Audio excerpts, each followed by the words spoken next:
Hello दोस्तों, आज की क्लास में हम गेट के प्रीवियस ईयर क्वेश्चन को सॉल्व करेंगे जो कि बेसिक सर्किट एनालिसिस मेथड से पूछे गए हैं।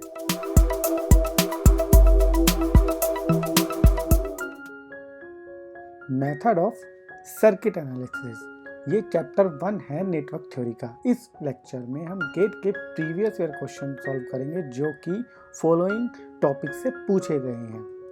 First topic KCL, Kirchhoff's current law, Kirchhoff's voltage law, Ohm's law, mesh analysis, nodal analysis, super mesh analysis, super node analysis, source transformation, power calculation and star delta transformation.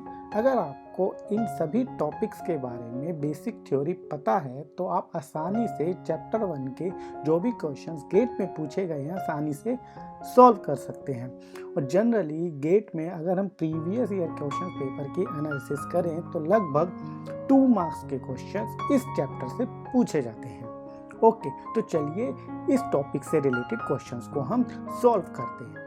इस question में हमें resistance का on temperature क्या होगा ये calculate करना है। ये इलेक्ट्रिकल इंजीनियरिंग में 2014 में 2 मार्क्स का क्वेश्चन पूछा गया था। इस क्वेश्चन में अगर हम टेम्परेचर डिपेंडेंसी ऑफ रेजिस्टेंस ये जानते थे तो हम इस क्वेश्चन को आसानी से सॉल्व कर सकते थे। यहाँ पर RT = R0 1 + alpha T - T0 इस इक्वेशन का यूज करना था, where RT is the on state filament resistance है एट पर्टिकुलर टेम्परेचर, जिसको हमें फाइंड आउट करना है। R0 रेजिस्टेंस है 120 ओम की जो कि रूम टेम्परेचर पर दी गई है। अल्फा टेम्परेचर कोफिशिएंट है और T0 26 डिग्री सेल्सियस है। अगर आप इस सर्किट में पावर रेटिंग का यूज करते हुए रेजिस्टेंस कैलकुलेट कर लेते तो इस क्वेश्चन को आसानी से सॉल्व कर लेते। तो चलिए पावर रेटिंग का यूज करते हुए सबसे पहले RT कैलकुलेट करते हैं। हमें पता है लैंप के अक्रॉस जो पावर होती है वो V²/R होती है और V हमें दे रखा है 240 वोल्ट, पावर दे रखी है 40 वोल्ट और रेजिस्टेंस हमें कैलकुलेट करनी है। तो जब इस इक्वेशन का यूज करेंगे और RT कैलकुलेट करेंगे तो हमें RT मिल जाएगी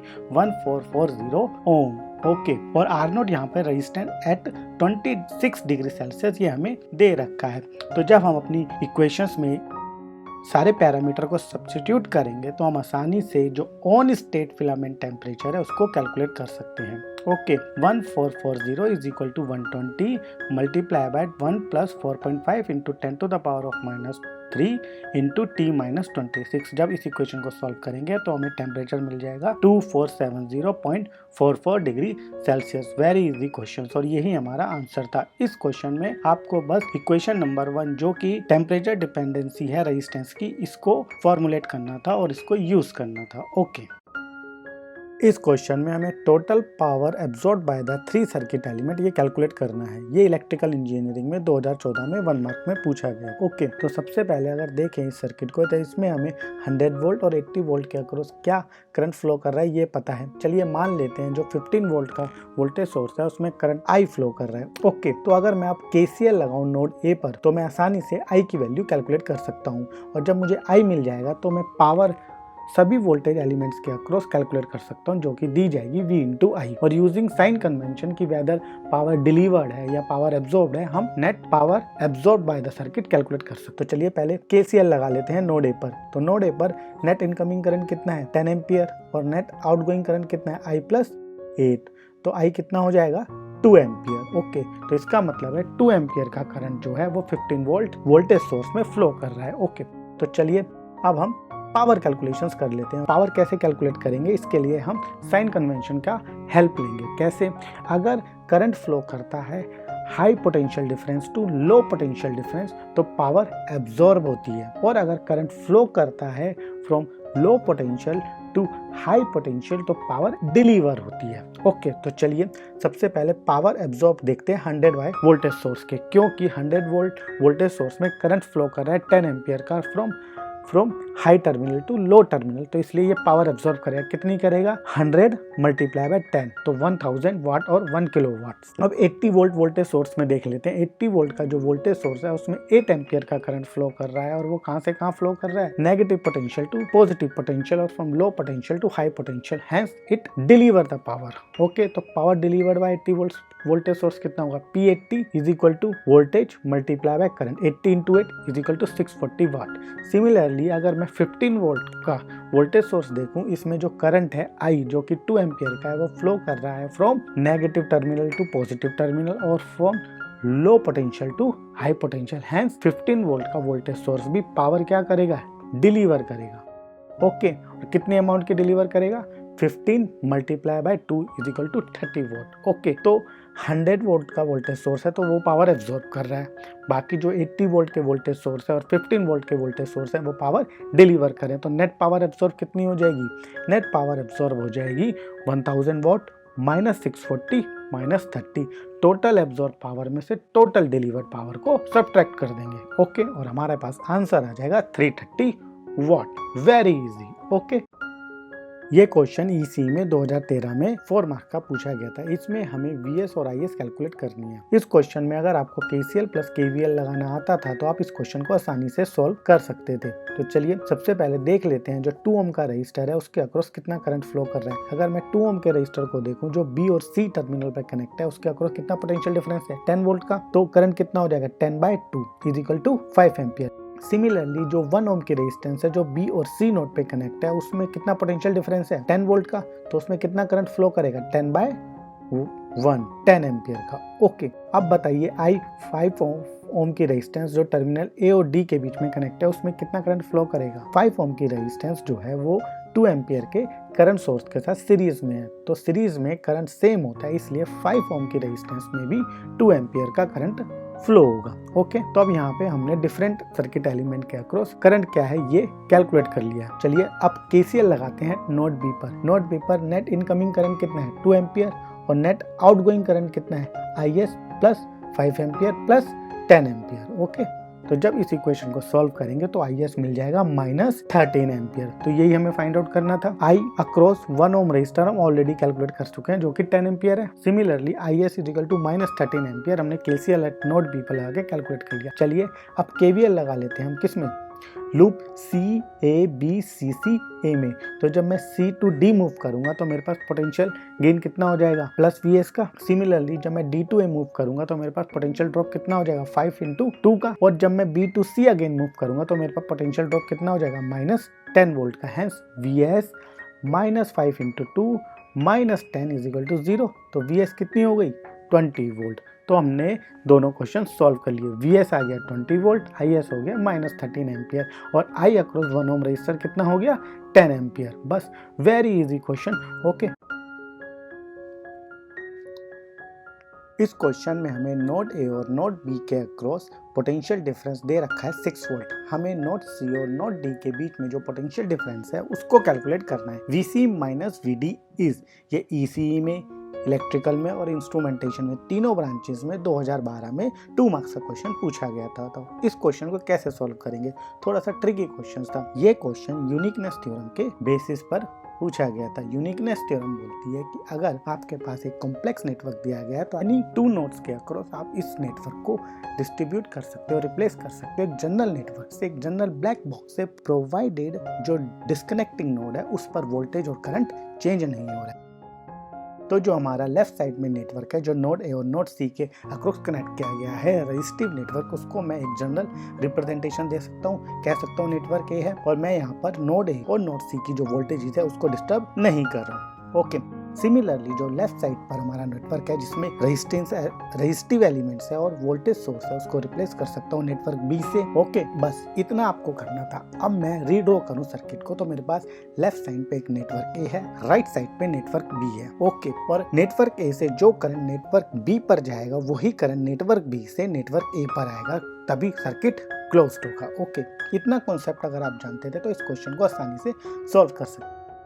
चलिए सबसे पहले कैलकुलेट कर लेते हैं करंट आई। हमें पता है जो आई क्या होगा, VC minus VB divide bye 2। Okay, और VC माइनस VB हमें 6 वोल्ट दे रखा है, तो आई कितना हो जाएगा, 3 एम्पियर। तो इसका मतलब क्या है, नेटवर्क ए से नेटवर्क बी की तरफ 3 एम्पियर का करंट इनपुट कराया गया है। सिमिलरली जब मैं नेटवर्क बी से नेटवर्क ए की तरफ जाऊंगा तो नेटवर्क बी से आई करंट जो 3 एम्पियर है वही बाहर निकलेगा, तभी सर्किट क्लोज्ड होगा। ओके, मान लेते हैं जो हमारी 1 ओम की रेजिस्टेंस है जो सी और डी टर्मिनल के अक्रॉस कनेक्ट की गई है उसमें करंट फ्लो कर रहा है I 1 ओम जो फ्लो कर रहा है D to C। चलिए अब केसीएल लगाते हैं नोड डी पर नेट इनकमिंग करंट कितना है I प्लस 2 एम्पियर और नेट आउटगोइंग करंट कितना है I 1 ओम। ओके, अब I मैंने कैलकुलेट कर लिया है, तो I 1 ओम कितना हो जाएगा 5 एम्पियर। ओके, I 1 ओम वो करंट है जो कि D टू C मूव कर रहा है 1 ओम के रेजिस्टेंस के अक्रॉस, तो I 1 ओम को मैं लिख सकता हूँ VD minus VC divide by 1। Okay, अब बताइए VC माइनस VD क्या हो जाएगा -1 ओम, जस्ट नेगेटिव साइन इंटरचेंज किया है। अब I 1 ओम मैंने कैलकुलेट कर लिया है 5 एम्पियर, तो VC minus VD is equal to कितना हो जाएगा -5 वोल्ट। ओके, और यही हमारा आंसर है। इस क्वेश्चन में हमें करंट I कैलकुलेट करना है जो कि 10 ओम रेजिस्टेंस में फ्लो कर रहा है। ओके, इस क्वेश्चन में अगर आपको नोडल एनालिसिस आती थी तो आप इस क्वेश्चन को आसानी से सॉल्व कर सकते थे। यह इंस्ट्रूमेंटेशन में 2011 में 1 मार्क का क्वेश्चन पूछा गया था। ओके, तो चलिए यहाँ पे मान लेते हैं जो हमारा नोड R है वो रेफरेंस नोड है। ओके, तो हम उसके अक्रॉस वोल्टेज जो हो जाएगी वो हो जाएगी ग्राउंड। ओके, फिर हम नोड B पर वोल्टेज को मान लेंगे VB है, और फिर हम नोड B पर नोडल एनालिसिस इक्वेशन लिखकर नोड B पर वोल्टेज कैलकुलेट कर लेंगे। ओके, सो करंट कितना हो जाएगा, मान लीजिए कि जो नोड B है उस पे वोल्टेज VB है, तो 10 ओम के रेजिस्टेंस के अक्रॉस नेट पोटेंशियल डिफरेंस कितना हो जाएगा VR minus VB divide by 10। VR को हमने मान लिया 0 वोल्ट, तो करंट I क्या हो जाएगा, करंट I हो जाएगा 0 minus VB divide by 10, hence minus VB by 10। Okay, तो चलिए अब हम नोडल एनालिसिस इक्वेशन लिखते हैं नोड B पर। सबसे पहले 10 ओम की रेजिस्टेंस जो है, जो 10 वोल्ट वोल्टेज सोर्स से कनेक्ट है, उस पर कितना करंट फ्लो करेगा VB minus VA divide by 10, और VA कितना है 10 वोल्ट, तो net outgoing current in 10 ohm resistance connected with series in 10 volt source is VB minus 10 divide by 10। Similarly जो 10 ओम के रेजिस्टेंस है जो नोड B और R के बीच में कनेक्ट है, उसके अक्रॉस नेट आउटगोइंग करंट कितना हो जाएगा VB minus VR divide by 10। VR 0 volt है, तो कितना हो जाएगा VB by 10। Similarly B to R के बीच में जो 10 एम्पियर का करंट सोर्स कनेक्ट है, तो नेट आउटगोइंग करंट कितना हो गया +10, और B टू R के बीच में जो 10 ओम की रेजिस्टेंस कनेक्ट है उसमें कितना करंट हो जाएगा VB minus VR divide by 10 और VB बाय 10। ओके, तो जब हम इस इक्वेशन को सॉल्व करेंगे तो हमें VB की वैल्यू मिल जाएगी। तो यहाँ पे हमें VB मिल जाएगा -30 वोल्ट, और हमें पता है जो करंट I है वो है माइनस VB बाय 10। तो जब मैं 30 वोल्ट -30 वोल्ट को सब्स्टिट्यूट करूंगा इस इक्वेशन में, तो I मिल जाएगा 3 एम्पियर, और यही हमारा आंसर था। Very easy question. ओके, इस क्वेश्चन में हमें power supplied by the voltage source calculate करना है जो कि 10 वोल्ट वोल्टेज सोर्स के अक्रॉस है। ये गेट 2010 में पूछा गया। इस क्वेश्चन को सॉल्व करने के लिए आपको दो चीजों की जरूरत थी। सबसे पहले KCL plus KVL, and second thing power is equal to V into I। आपको अगर ये दो चीजें पता थी तो इस क्वेश्चन को आसानी से सॉल्व कर सकते थे। ओके, तो आपको KCL प्लस KVL पता होना चाहिए था, और power supplied is equal to V into. तो चलिए सर्किट में सबसे पहले आप करंट को मार्क कर लेते हैं। मान लेते हैं जो कि हमारा 10 वोल्ट का सोर्स है वो करंट I सप्लाई कर रहा है, तो उसके अक्रॉस पावर कितनी हो जाएगी 10 इंटू I। अब हमें सिर्फ I कैलकुलेट करना है। ओके, तो चलिए अब KCL का यूज करते हुए सभी एलिमेंट के अक्रॉस करंट फाइंड आउट करते हैं। तो सबसे पहले KCL लगाते हैं नोड H पर। तो नोड H पर नेट इनकमिंग करंट कितना है 1 एम्पियर प्लस 2 एम्पियर। मान लेते हैं ये नेट आउटगोइंग करंट हो जाएगा I 1 ओम के अक्रॉस। ओके, जो कि फ्लो करेगा H2B। तो हमने I जो है, जो करंट है 1 ओम रेजिस्टेंस के अक्रॉस जो H2B फ्लो करेगा 3 एम्पियर का, वो कैलकुलेट कर लिया। ओके, चलिए अब हम KCL लगाते हैं नोड B पर। तो नोड B पर नेट इनकमिंग करंट कितना है I plus I 1 ohm. Okay, और ये किसके बराबर होगा, ये बराबर होगा तो IBC। तो IBC कितना हो गया I प्लस 3, जो कि फ्लो करेगा B टू C। ओके, तो चलिए अब KCL लगाते हैं नोड D पर। नोड D पर नेट इनकमिंग करंट कितना है IBC, और नेट आउटगोइंग करंट कितना है 1 एम्पियर प्लस I जो DE ब्रांच में 1 ओम की रेजिस्टेंस है उसके across. Okay, I plus 3 is equal to 1 plus IDE। Okay, IDE हमने करंट मान लिया जो कि DE ब्रांच में फ्लो कर रहा है फ्रॉम D टू E। तो IDE कितना आ गया I प्लस 2 flowing from D to E। अब similarly E to F branch में भी यही करंट फ्लो करेगा, क्योंकि DE ब्रांच की रेजिस्टेंस और EF ब्रांच की रेजिस्टेंस दोनों सीरीज में, और सीरीज में करंट सेम होता है। ओके, KCL का यूज करते हुए H नोड पर, B नोड पर, D नोड पर हमने करंट कैलकुलेट कर लिया सभी एलिमेंट्स के अक्रॉस। चलिए अब KVL लगा लेते हैं अपने आउटर लूप में A B C D E F G A में जब मैं A से B ट्रेवल करता हूँ तो कोई वोल्टेज ड्रॉप नहीं है। जब मैं B to C ट्रेवल करता हूँ तो मेरे पास वोल्टेज ड्रॉप कितनी हो जाएगी, -1 इंटू I+3। सिमिलरली जब मैं C to D ट्रेवल करता हूँ तो मेरे पास कितनी वोल्टेज ड्रॉप हो जाएगी, -1 इंटू I+3। जब मैं D to E ट्रेवल करता हूँ तो मेरे पास कितनी वोल्टेज ड्रॉप होगी, -1 इंटू IDE और -1 इंटू I+2। सिमिलरली जब मैं E to F ट्रेवल करूंगा तो कितनी वोल्टेज ड्रॉप हो जाएगी, 1 इंटू IDE और -1 इंटू I+2। ओके, अब देखिए जब मैं G to A जाऊंगा तो मैं नेगेटिव टर्मिनल से पॉजिटिव टर्मिनल की तरफ मूव कर रहा हूँ, तो मेरे पास नेट वोल्टेज गेन कितना हो जाएगा, 10 वोल्ट का, और किसके बराबर होगा, 0 को। तो जब इस इक्वेशन को हम सॉल्व करेंगे तो हमें I मिल जाएगा 0 एम्पियर। 10 वोल्ट के वोल्टेज सोर्स थे, उसके द्वारा जो पावर सप्लाइड की गई थी वो कितनी थी, P = V × I। करंट 0 है तो पावर कितनी हो जाएगी, 0 वाट। तो यही हमारा आंसर है। ओके, ऑप्शन जो 1 है वो करेक्ट है। ओके, इस क्वेश्चन में हमें maximum DC voltage that can be applied to series circuit without exceeding the power limit of any of the resistor, ये कैलकुलेट करनी थी और हमें 4 ऑप्शन दिए गए थे। ये इंस्ट्रूमेंटेशन में 2010 में 1 मार्क का क्वेश्चन पूछा गया था। Similar type of question instrumentation में गेट 2020 में भी पूछा गया था। इसमें आपको 2 कॉन्सेप्ट जानने थे। सबसे पहले आपको पता होना चाहिए था कि पावर रेटिंग ऑफ रजिस्टर क्या होती है, और सेकंड थिंग आपको पता होना चाहिए था कि सीरीज में जो भी सर्किट एलिमेंट्स होते हैं उसके अक्रॉस करंट सेम होता है। अगर आपको ये 2 चीजें पता थी तो आप इस क्वेश्चन को आसानी से सॉल्व कर सकते थे। सबसे पहले पावर रेटिंग को जान लेते हैं। पावर रेटिंग वो रेटिंग होती है जिसमें रेजिस्टेंस के अक्रॉस कितना मैक्सिमम करंट फ्लो करेगा वो बताती है। अगर पावर रेटिंग से ज्यादा यानी कि उसकी सेफ करंट से ज्यादा आपने करंट उस रजिस्टर में फ्लो करा दिया तो रजिस्टर काम करना बंद कर देगा। ओके, तो हमें पता है दोनों जो रजिस्टर है वो सीरीज में कनेक्ट किए गए हैं और सीरीज में जो पावर होती है वो I² × R होती है। सो सीरीज में करंट सेम होता है, इसलिए हमने P = I² × R का फार्मूला यूज किया है। अगर यही दोनों रेजिस्टेंस पैरेलल में कनेक्ट होती तो हम पैरेलल रिलेशन जो यूज होता है पावर = V²/R वो यूज करते। सो P = I² R का यूज करते हुए हम I कैलकुलेट कर सकते हैं। तो चलिए सबसे पहले सेफ वैल्यू कैलकुलेट करते हैं। 100 ओम 1 वाट, तो I सेफ 100 ओम 1 वाट का कितना हो जाएगा, √1/100 = 0.1 एम्पियर। सिमिलरली जो 800 ओम की 2 वाट की रेजिस्टेंस है उसका सेफ करंट कितना हो जाएगा, √2/800 = 0.05 एम्पियर। ओके, अब यहाँ पे हमने maximum value of current that can flow to a particular resistor ये हमने कैलकुलेट कर ली।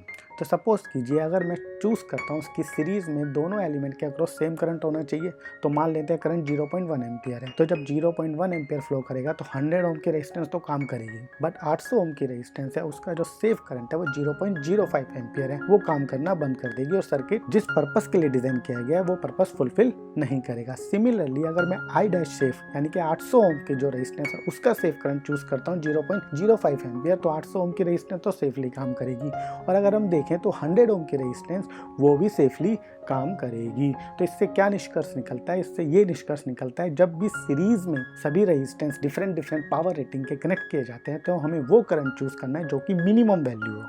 ओके, तो हमें मिनिमम करंट चूज करना है, minimum of all the register. तो यहाँ पे 0.1 और 0.05 का मिनिमम है 0.05। तो करंट इन द सर्किट कितना हो गया, 0.05 एम्पियर। बस आपको ये डिटरमाइन करना था। अब V = I × R का रिलेशन यूज करते हुए हम वोल्टेज कैलकुलेट कर सकते हैं, क्योंकि यहाँ पे करंट कितना है सीरीज में 0.05 और नेट रेजिस्टेंस कितनी 100 + 800 तो 45 वोल्ट, और यही हमारा आंसर था। तो ऑप्शन नंबर जो 3 था वो करेक्ट ऑप्शन था। ओके।